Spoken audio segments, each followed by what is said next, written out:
very strong talks. We'll see where they lead.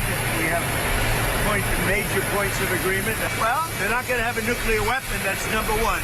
That's number 1, 2, and 3. They will never have a nuclear weapon. They've agreed to that. But we've had very strong talks. Mr. Witkoff and Mr. Kushner had them. They went, I would say, perfectly. I would say that if they carry through with that, it'll end that problem, that conflict. They want very much to make a deal. We'd like to make a deal too. And if it goes well, we're going to end up with settling this. Otherwise, we just keep bombing our little hearts out. Who are you speaking with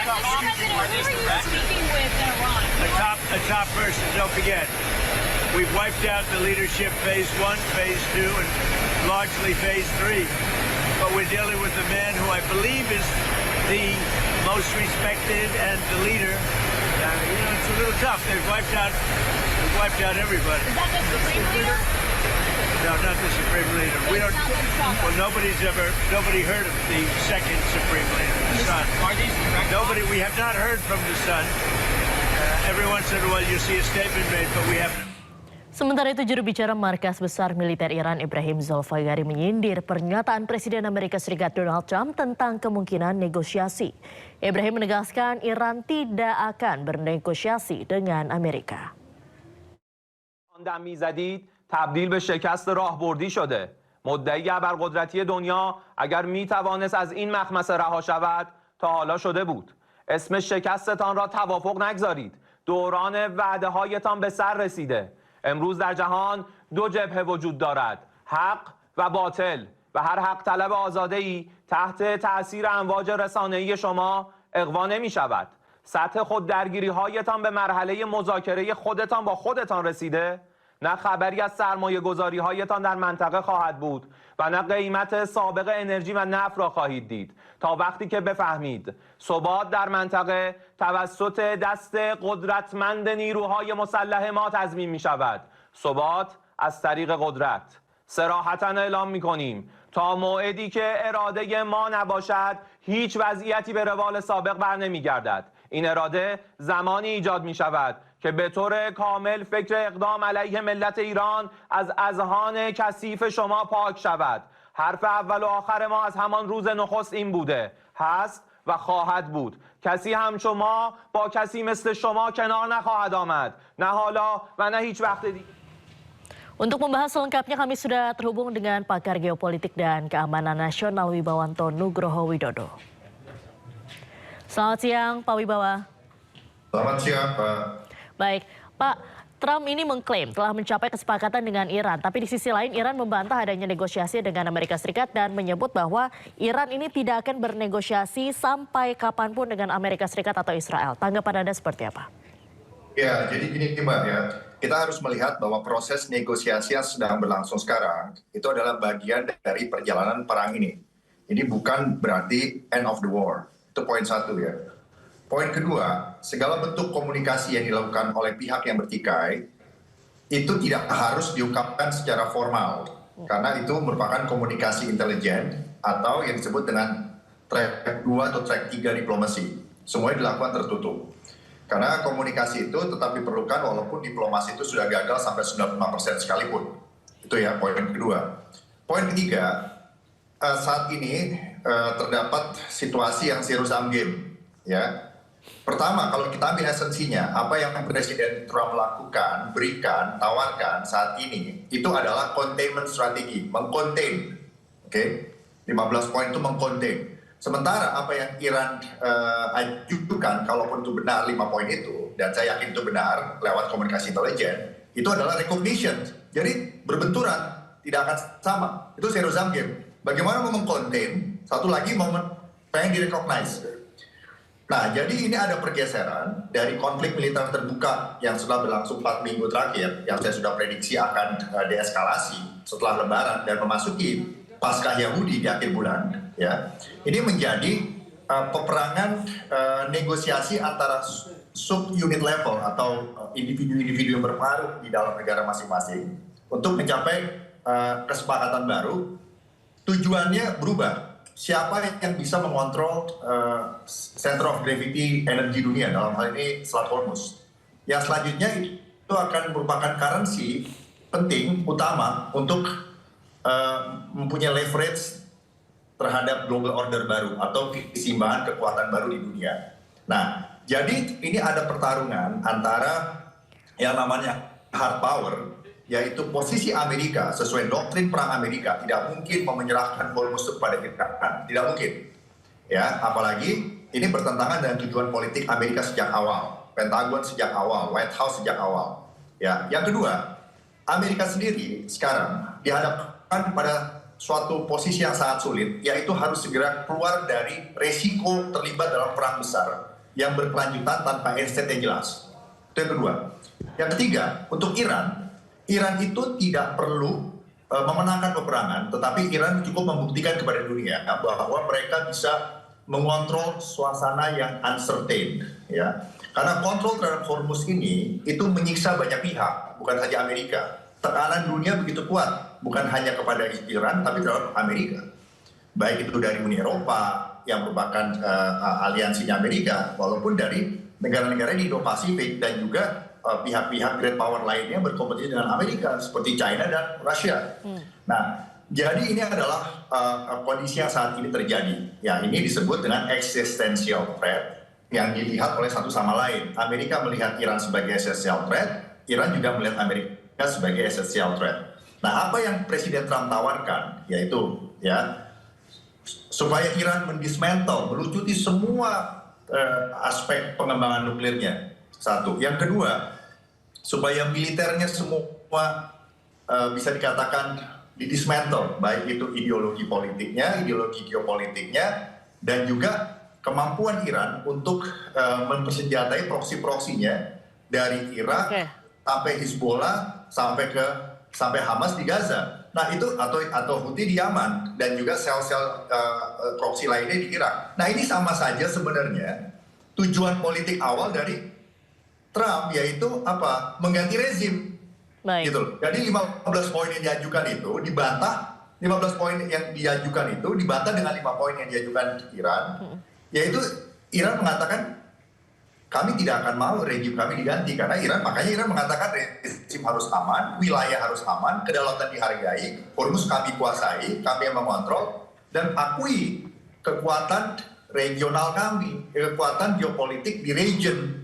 Artinya apa? Di region itu yang berpengaruh itu adalah Amerika yang mempengaruhi secara signifikan regional security complex di Timur Tengah, Israel yang secara geopolitik kuat, dan kerjasamanya melalui Abraham Accord di tahun 2020 dengan negara-negara Sunni Arab. Nah, jadi ini suatu deal yang tidak mungkin dicapai dalam waktu singkat. Jadi ini adalah buying time, gitu loh. Buying time sambil Amerika melakukan konsolidasi militer untuk menyiapkan opsi lainnya. Yang sering saya katakan, yaitu adalah upaya insurgensi strategis.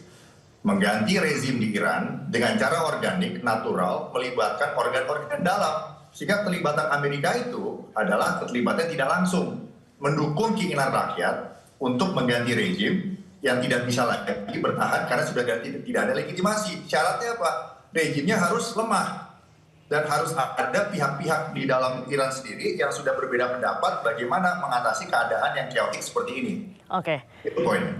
Nah, tadi Anda sempat menyinggung soal ini buying time gitu, mengulur waktu. Trump menginstruksikan menunda semua serangan militer ke Iran selama 5 hari. Nah, setelah 5 hari ini apa prediksi Anda? Ya, Trump kan sebelum mengatakan, pertama, dalam 48 jam akan mematikan semua listrik di Iran. Itu kan nggak terbukti. Nah, akhirnya di backup dengan kami sedang negosiasi. Nah, kalau dalam 5 hari tidak diikuti kemauannya, apakah akan dilakukan itu? Itu akan worst options bagi Presiden Trump, ya, karena itu akan menjadi trigger terjadinya konflik yang eskalasinya itu meningkat dan ada perluasan geografis, gitu. Nah, jadi ini berat buat Trump. Jadi sekarang Amerika dalam posisi mengambil opsi yang bad dan worse. Itu poinnya, Mbak.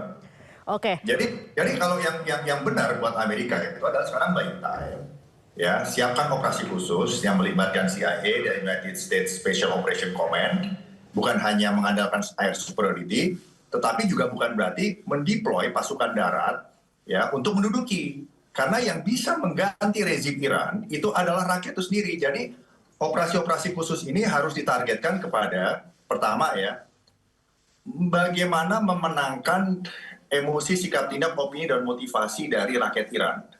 Nah, kalau rakyat Iran solid enough, cukup solid, cukup determinatif untuk bisa mengganti rezim yang ada sekarang, untuk mengadakan suatu perubahan internal, sehingga Iran itu walaupun tetap ada tidak sama dengan Israel, dengan negara-negara Arab Saudi, dengan Amerika, penyelesaian ketidaksepakatan itu bisa dilakukan dengan cara-cara yang less violent, gitu loh. Nah, sehingga Iran bisa menjadi mitra atau bisa menjadi rising power atau menjadi kekuatan geopolitik di Timur Tengah, ya, tanpa menimbulkan persepsi sebagai kekuatan yang mendestabilisasi selama ini sejak tahun 79. Itu kan adalah persepsi dari negara Sunni Arab, dari Irak, dan juga dari Amerika Serikat. Nah, ini yang harus menjadi struggling of collective decisions proses dari internal Iran sendiri. Nah, operasi intelijen yang dilakukan oleh Special Operation Command atau CIA gitu ya, intelligence di Amerika harus persiapan untuk hal itu.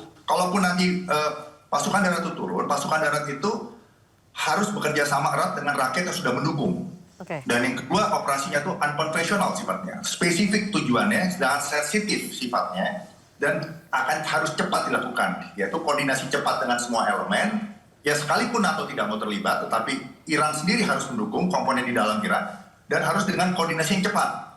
Dan mereka juga harus cepat menarik diri. Nah, sehingga tergantilah rezim dengan rezim yang legitimate dan diterima oleh semua komponen, baik kelompok ulama garis keras, IRGC, komponen militer lainnya yang non-IRGC seperti ATES, kelompok-kelompok elit, middle class, rakyat, generasi Z, yang semuanya ingin ada perubahan di Iran tanpa mengkhianati jati diri negara Iran itu sendiri dan tanpa berkonflik berkelanjutan dengan sesama komponen bangsa Iran sehingga jangan sampai terjadi perang saudara. Itu poinnya. Jadi Amerika tuh saya sudah menyampaikan hipotesis saya bahwa tidak mungkin ada operasi invasi darat tanpa tujuan yang jelas untuk menduduki. Karena itu akan useless.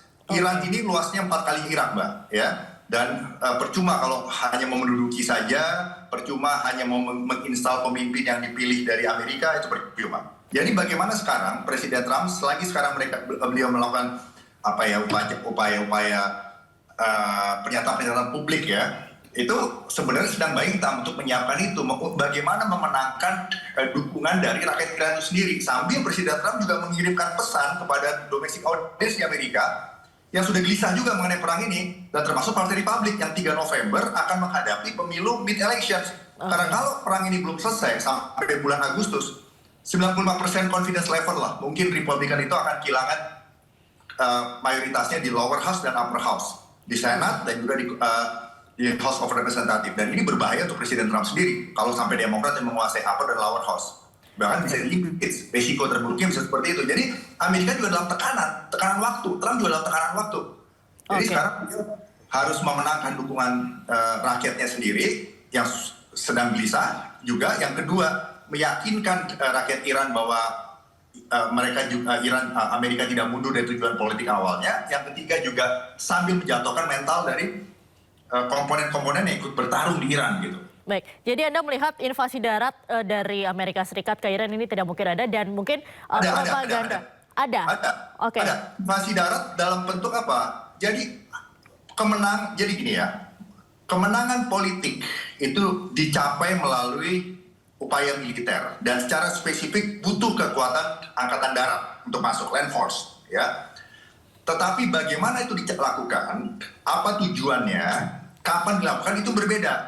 Modelnya itu bukan invasi gitu loh. Modelnya juga bukan menempuh operasi yang lama dengan skala yang besar, bukan itu.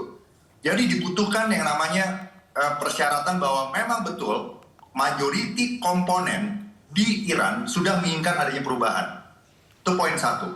Persyaratan kedua, karena begitu inginnya ada perubahan dalam diri Iran sampai terjadi yang namanya destabilisasi internal. Nah, di situ bukan masalah mengokupai Iran, tapi menyelamatkan Iran supaya tidak menjadi perang saudara. Nah, di sini bolehlah kalau Amerika terlibat di dalam operasi khusus, ya, yang didukung, yang diminta oleh komponen dalam Iran sendiri. Dan yang berikutnya, komponen berikutnya harus ada probability yang besar bahwa setelah masuknya pasukan khusus di situ ada yang namanya kemungkinan transisi pemerintahan. Nah, dilanjutkan dengan selesainya perang. Nah, ini kan bukan hanya masalah siapa yang memerintah di Iran setelah itu, tapi bagaimana Iran menjadi negara yang stable dan Iran itu juga bisa bekerja sama baik walaupun tetap berbeda pendapat dengan negara-negara tetangga di kawasan. Dan setelah itu, siapa yang bisa mengontrol stabilitas di Timur Tengah, termasuk juga Selat Hormuz yang merupakan choke points dan center of gravity dari energi dan ekonomi dunia. Itu poin. Baik, terima kasih Pak Wibowo sudah bergabung dengan Breaking News iNews TV hari ini. Salam sehat selalu Bapak.